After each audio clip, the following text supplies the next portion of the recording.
तर नमस्कार मंडळी, आज आपण आलो आहोत ई स्क्वेअरला आपल्या नांदेडच्या. आम्ही आज कलकी बघायला आलो आहोत. मग माझ्यासोबत आज माझे बाबा पण आहे तिकडे बसलेले.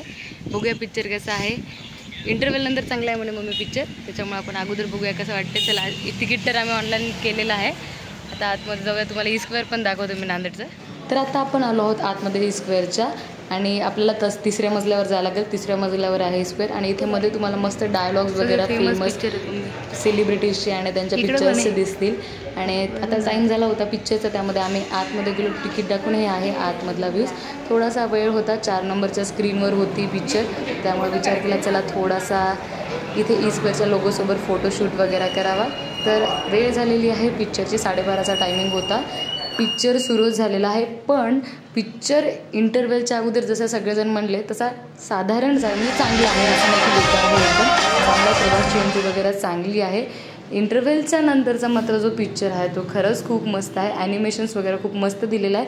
आता मी माझा अजून रिव्ह्यू सांगते पूर्ण. तर मी आता माझा रिव्ह्यू येते, घरी येऊन देत आहे रिव्ह्यू तुम्हाला चांगला काहीतरी द्यावा म्हणून.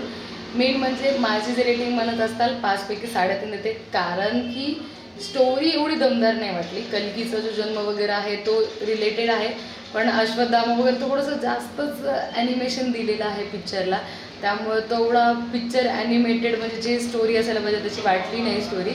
तरी चांगली स्टोरी आहे. त्यांनी जे 3D वगैरे जे यूज केला आहे, बुजीचा वगैरे यूज केलेला आहे, ते खूप चांगला वाटला मला.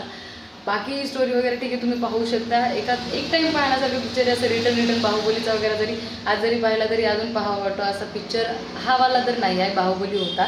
पार्ट 2 वगैरे बघूया, पार्ट 2 मध्ये काही यांनी वेगळं करतील का. तर हा होता माझा रिव्ह्यू. तुम्हाला कसा वाटला सांगा. पिक्चर तुम्ही पाहिला की नाही सांगा, आणि कुठून पाहिला हे पण सांगा. भेटूया पुढच्या व्हिडिओमध्ये. Bye bye.